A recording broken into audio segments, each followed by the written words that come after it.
Hi, this is Kimberly Knox with What's in the Stars for You this week, connecting you with weekly success tips where I motivate and guide you and building a connection with the current astrological energy and how you can best utilize that in your daily life.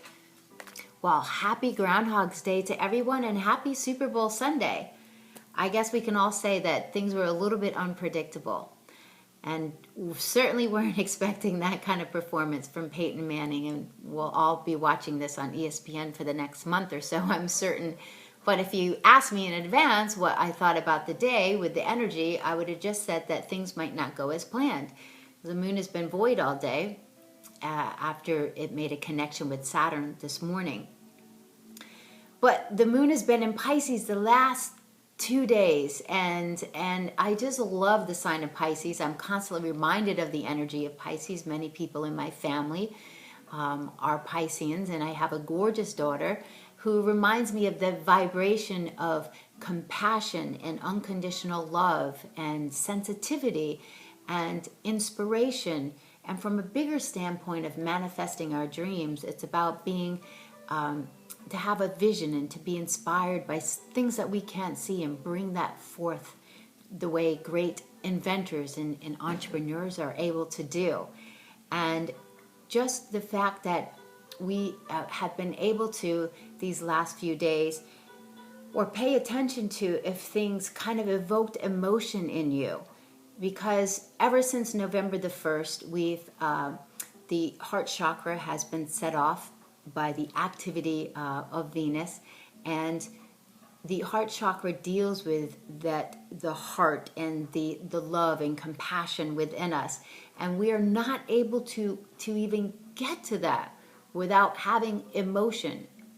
So the last few days, if you've connected with things that brought about feelings of what's important and reminding of what's important, I think that we've all looked at the fact that simplifying our life and just to get down to just having less of things that mean more rather than surrounding ourselves with just a bunch of things, especially since the eclipses have been in Taurus and Scorpio, reminding us of our money and our debt and getting that cleared up. But Saturn in the sign of Scorpio, which is also a water sign, a deeply inspired and passionate water sign, it's telling us we can't go forward with anything unless we are deeply able to merge with that for the long term. And then, of course, Venus got into the play and helping open our eyes to what's real and to what's lasting and build foundations around that, and to open our eyes to what might be superficial, what might not be something that we're going to be able to take forward. And it finally went direct on Friday. And typically around that station time or a little bit after, we are gently reminded of those things that we definitely need to leave behind, that we're not going to be taking with us, and then we are reinforced with good feelings about the direction that we're moving forward into.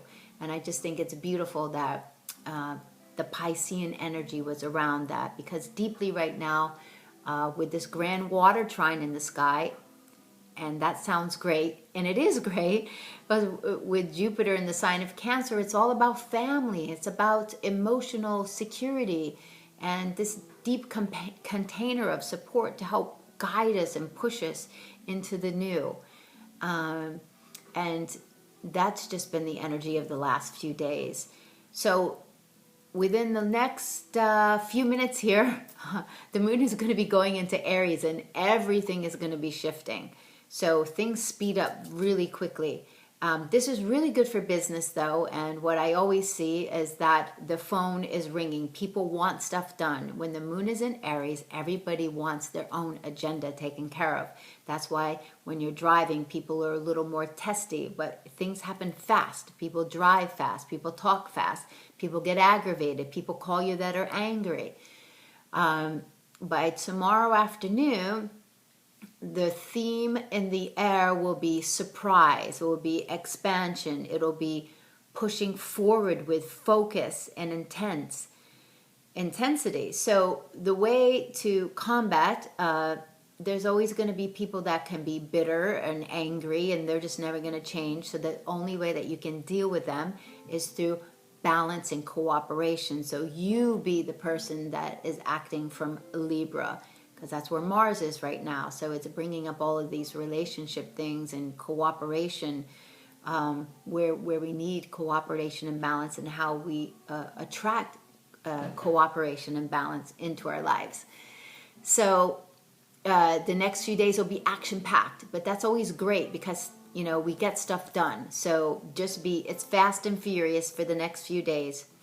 And Tuesday's the day of Mars anyway, so we're really going to be dealing with that. By 6:14 p.m., it can be leading up into this time where you can, it's going to be really either angry or active. So just be wary of that, and just go forward in positive ways to get stuff done and achieve things that you need to get done. So Wednesday, things smooth out a lot. As the moon goes into Aries, the moon goes into Taurus, and we wake with that. So our mind is now toward more of our finances and of the sensual, tactile things that are meaningful to us. That's what Taurus rules, everything that we own, and the deeper things in life, everything that's tangible. Wednesday's a day of Mercury, and Mercury is stationing to go retrograde. Okay, what does that mean? We hear about Mercury retrograde. Well, it's slowing down, and this is fantastic because we have been waiting on getting some information. Possibly deals have been slowed down, and all of this is just going to come about. Mercury has gone into the sign of Pisces, so it's starting to bring into our mind into this more inspired type of thinking and thought. However, it's going to be sipping back into Aquarius, reminding us that we need to reach out to our friends, to groups, to think outside the box, to incorporate more inventive ways into helping us bring forth our dreams. And maybe friends that we know are going to be the answers that or holding some of the answers that we need. But between the 13th, 14th, and 15th, we're going to have a lot of information, because Thursday, the Mercury is going retrograde. So just be aware of the information you're getting. So it's like, keep your ear to the ground, because all of this is coming in, and take note. It's not a time to sign contracts. But things will be coming up for you to make decisions about. And after the 15th, you're going to be a lot clearer on that, and you're just going to integrate it. By the 19th, it's kind of a day to have a plan in store. By the end of the month, everything kind of clears out with, definitely moving forward.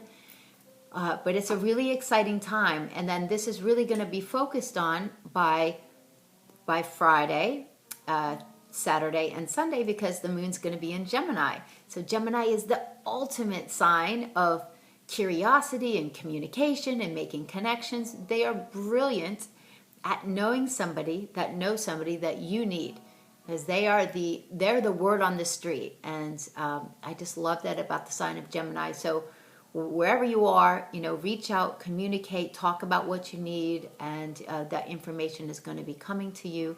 But Venus is direct now. That's good news. That's good news in relationships. That's good news for money. That's good news in sorting out the desires that you have within you, because we are clearer now on what is meaningful. And that's really the big thing going forward, is having more of what's meaningful in your life. And because this is the year of possibilities. The year of the horse is the year that things can happen that we didn't think possible, or maybe we're just a glimmer until now. And things really are taking form. And the fact that Saturn is working along with Pluto, they're in each other's signs, so they're helping out in deep, powerful ways, and supporting us and going forward. So I'm just really excited. My next lecture is going to be at the Your Big Picture Cafe. It's on February the 24th, and we're going to be talking about the new moon coming up in Pisces. But reach out to me at kk@kimberly-knox.com, and I would be happy to go through your own personal chart and guide you on ways to really take advantage of the timing that you have now. We're really under amazing timing. So take a deep breath and get ready for tomorrow and the next few days, and get your to-do list done tonight, because things are going to really start to happen. And make it a successful week. And I look forward to talking to you soon.